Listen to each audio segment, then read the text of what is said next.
Halo, selamat sore Tribuners. Ketemu lagi di Bincang Kesehatan. Di Bincang Kesehatan hari ini saya sudah bersama lagi dengan Dokter Aprilia. Halo dok, Denta. Aprilia Denta. Aprilia Denta W. W-nya tuh Wulandari ya dok ya? Ya, benar. Kepoin IG-nya Wulandari dok tulisannya dok. Iya. Dok, langsung aja dok ya. Hari ini kita mau bahas soal bau mulut. Nah, kenapa kok dipilihnya bau mulut ini? Karena bentar lagi kan puasa dok. Oh iya benar. Itu kan biasanya puasa itu yang paling rentan itu bau mulut ya dok ya. Tapi walaupun kita pakai masker kan tetap aja nggak enak ya dok ya. Ya, saya. Tercium sendiri dok. Iya Iya. boleh boleh. Heeh. Iya. Nah tapi dok sebelumnya minta tolong jelasin sih dok. Ini bau mulut ini sebenarnya apa dan penyebabnya apa ini dok? Oke. Sebenarnya bau mulut sih karena aku dokter gigi gitu ya. Jadi kita ngebahasnya tentang yang masalah gigi ya. Walaupun Mm-mm. sebenarnya masalahnya tuh banyak, bisa dari penyakit-penyakit lain selain dari rongga mulut, kayak dari penyakit-penyakit kayak hipertensi atau gangguan ginjal apa ya, yang mengkonsumsi obat itu bisa pengaruh. Terus juga kayak sinusitis gitu kan, penderita sinusitis itu juga pengaruh ke bau mulut. Jadi kita kembali lagi kalau misalnya untuk dari masalah gigi, kalau masalah gigi itu kan ya otomatis pasti penyebab bau mulut itu pertama dari makanan yang apa ya, makanan yang masih banyak yang tersangkut atau sisa makanan atau plak yang tersangkut apa nempel ya di permukaan gigi. Nah itu yang penyebab dari bau mulut. Tapi lebih spesifik lagi, penyebab bau mulut untuk dari gigi itu bisa dari gigi berlubang. Gigi berlubang itu sudah pasti karena dari kuman bakteri yang ada di lubang gigi atau dari sisa makanan yang nyangkut di lubang gigi itu yang penyebab utama dari bau mulut. Nah, selain itu dari karang gigi atau sisa makanan yang menumpuk kan jadinya karang gigi ya, dari karang gigi terus jadi gingivitis atau radang gusi itu juga penyebab dari bau mulut. Nah, tapi kalau misalnya kita kembali ke luas lagi ya, terutama orang yang kena sinusitis, penyakit sinus. Kan kalau sinus itu dia nafas tidak bisa dari hidung, dia pasti dari mulut. Kondisi mulut selalu terbuka, jadi otomatis mulut itu kering. Mulut kering, nah itu yang menyebabkan penderita bisa bau mulut. Nah itu dari segi dari kesehatan yang bersangkutan sama hidung, hidung dan mulut. Gitu. Tapi kalau yang lainnya kayak penyakit yang lain itu mungkin dokter yang lain yang penyakit dalam yang bisa menjelaskan seperti itu. Iya. Gitu. Nah, mm-mm. Nah dok, kalau kita lagi puasa kan dok ya, walaupun kita rajin sikat gigi, walaupun nggak ada lubang gitu, tapi kenapa ya dok ya kok tetap bisa gitu apa mulut ini bisa bau mengeluarkan aroma yang kurang sedap gitu lah dok? Oke, pertama bisa dari asam lambung. Ada pasien, saya pernah dapat pasien, dia tidak berlubang, giginya bersih, tidak berlubang, tidak ada karang gigi, dia benar-benar bersih, tapi dia ternyata ada penyakit asam lambung. Nah, dari penyakit asam lambung itu bisa menyebabkan bau mulut. Nah, kalau misalnya kayak kita yang tidak ada masalah apa-apa, kondisi apa ya, gigi bagus, tidak ada karang gigi, tidak ada lubang. Kalau misalnya untuk dalam kondisi puasa ya, karena kan kita ya apa ya, kita tidak makan, kita tidak minum, kita tidak umur. Bau mulut untuk orang puasa itu sih kalau kondisi rongga mulut kita sehat atau bungkus itu sih masih nggak masalah. Tapi yang kalau bermasalah adalah yang mungkin karena kita pakai masker sih, jadi orang kan nggak ngerasa ya. Yang bermasalah itu kalau yang sudah apa gigi berulang, tapi kadang orang tuh suka nggak sadar, saya bagus kok, sikat gigi saya bener kok gitu kan.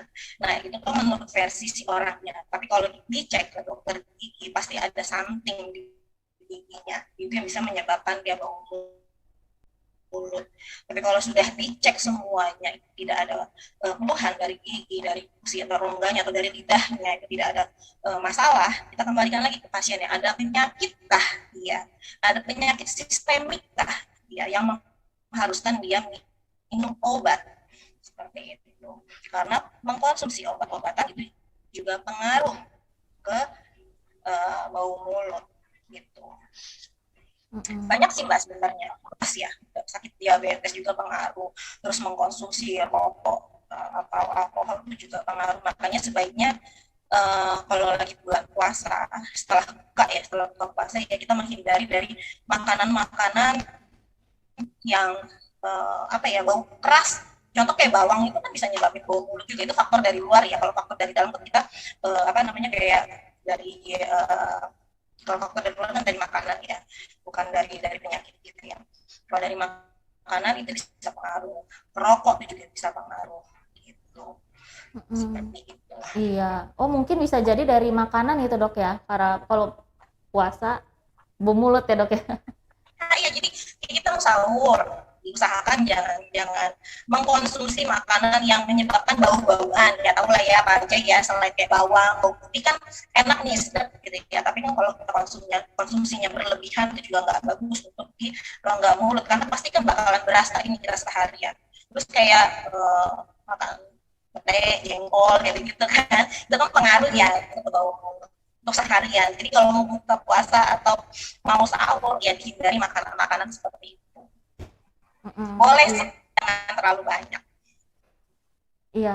Nah, selain bawang, Dok, makanan apa lagi nih, Dok? Nah, ini biar bisa jadi catatan ya, Dok ya, pas kita sahur, pas sahur dan buka puasa. Selain bawang, apa lagi, Dok, makanan itu yang harus dikurangin lah paling enggak, biar kita terhindar dari bau mulut ini, Dok. Ini bau-bau itu mbak, kayak jengkol, pete, yang baunya Mm-mm. khas ya, yang kuat itu yang baiknya dihindari. Kalau bawang sekarang dia kan untuk apa ya, penambah rasa ya sebenarnya. Tapi kalau kita konsumsinya terlalu berlebihan sih ya itu yang nyebabin bau ya, bawang merah, bawang putih. Kalau makanan sih sebenarnya nggak makanannya sih nggak seberapa masalah, cuma ya bumbu-bumbuannya itu, bumbu-bumbuannya yang mungkin kalau kuat itu yang bisa nyebabin bau mulut. Kalau kita kan orang Lampung nih, kalau Lampung kan kalau makan nggak nyeruit misalnya gitu ya, kan duren nih, aroma Mm-mm. duren itu kan juga pengaruh loh kita seharian ya, bau duren itu tidak apa hawa-hawa apa bau mulut kan, seharian kita bisa ciumnya. Walaupun orang lain nggak mencium, tapi kita yang diri sendiri dan kita pakai masker ya pasti kita kebauan. Gitu. Mm-mm. Iya. Nah, Dok, kalau kita udah terlanjur ngalamin bau mulut ya, Dok ya, harus gimana, Dok? Kan ada orang yang coba ngatasin bau mulut itu pakai yang larutan penyegar itu, Dok. Itu membantu nggak sebenarnya? Sebenarnya kalau larutan penyegar ya itu hanya bersifat sementara. Kayak kita kumur-kumur kayak apa ya namanya, saya nggak menyebut merek sih ya, itu ya buat kumur-kumur ya. Itu sebenarnya sifatnya sementara. Gitu. Dia hanya untuk apa ya, hanya hanya sesaat aja untuk mengurangi rasa bau mulut, tapi itu hanya sementara. Kalau kita mau yang kita selamanya atau selamanya kita nggak mau ada bau mulut lagi, itu baiknya kita cek. Karena gini, ya kembali lagi, kalau kita mau tahu benar-benar kita ini ada bau mulut, ada sorry, dari segi kesehatan ya, dari bau mulut terus dengan kondisi kesehatan kita ya sebenarnya sih medical check up kalau untuk lebih spesifik. Tapi kalau untuk lebih ke gigi, baiknya kita ke dokter gigi. Kita cek dulu apa sih yang menyebabkan saya ini bau mulut. Selain dari saya tidak ada penyakit-penyakit lain, kenapa gigi saya, kenapa rongga mulut saya ini kok dirasanya bau terus kayak gitu. Baiknya kita ke dokter ya untuk ngecek. Karena kelihatan kasat mata kalau kita ngaca kayak gitu, kadang suka nggak kelihatan. Pas dicek, pas kita bersihkan dikit-dikit, di celah-celah gigi kadang ada lubang yang tidak terlihat oleh mata kita. Ternyata di celah-celah itu ada lubang, itu yang menyebabkan gusi menurun, makanan sering nyangkut, nah itu yang bisa nyebabin bau mulut. Gitu. Mm-mm. Iya. Jadi dokter akan mengatasi sesuai dengan si penyebab ini, Dok ya. Uh-uh. Iya. Tadi kan dokter kan bilang kan yang paling sering itu karang gigi sama gigi berlubang ya, Dok ya. Uh-uh. Boleh diedukasi sedikit nggak, Dok? Kenapa kok orang bisa pula punya karang gigi? Apa karena malas sikat gigi, Dok? Bisa. Jadi kalau karang gigi itu kan diawali dari sisa makanan yang menumpuk. Kalau Mm-mm. bahasa kedokterannya plak, tapi kalau bahasa awamnya ada jigong ya gitu, bahasa jeleknya lah ya. Tapi kalau misalnya ada sudah kita ngerasa sikat gigi kita juga kurang benar, atau kita ngaca aja, kita ngaca ada kotoran-kotoran gitu kan, baiknya ya sikat giginya secara maksimal, atau cara sikat giginya mungkin salah. Kalau misalnya ada keluhan dari pasien, saya sudah sikat gigi kok benar, benarkah gitu, karena kalau benar itu pasti tidak ada makanan yang menyangkut.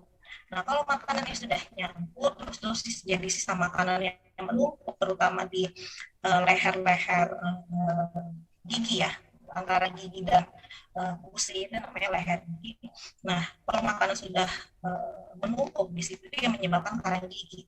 Karena gini, dari prosesnya dari makanan atau sisa makanan yang menumpuk itu ke karang gigi itu bukan hitungan sebulan, 2 bulan, atau seminggu, 2 minggu, ini pasti agak panjang prosesnya bisa menyampai ke apa namanya, ke karang gigi seperti itu.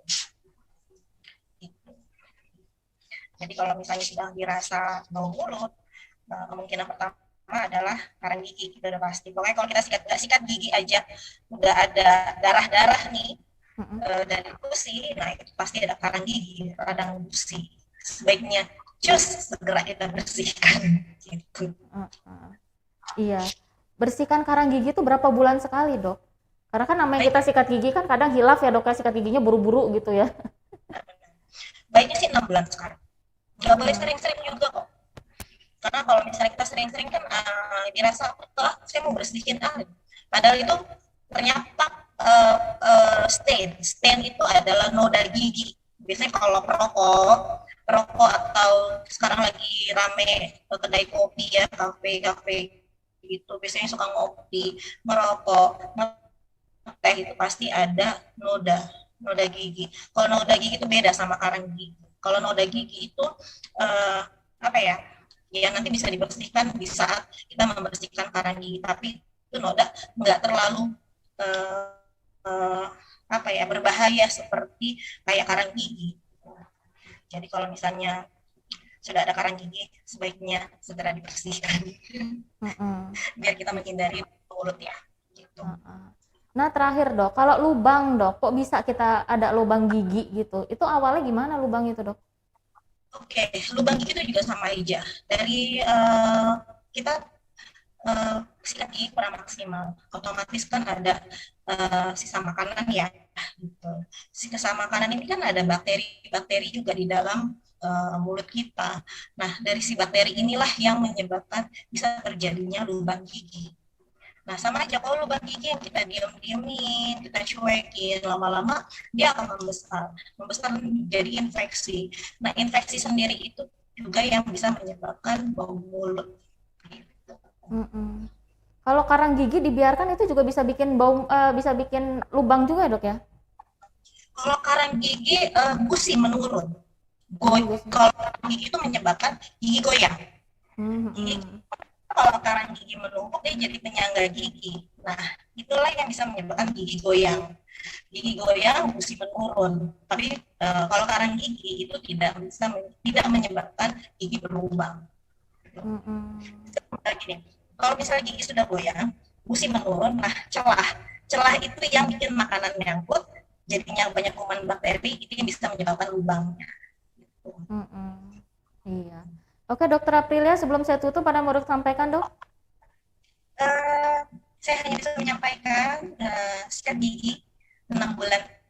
Sikat gigi 6 bulan sekali. Cek gigi 6 bulan sekali, sikat gigi sehari 2 kali, dan ini kita mau puasa, baiknya cek dulu ke dokter gigi kondisi rongga mulut kita biar kita terhindar dari bau mulut.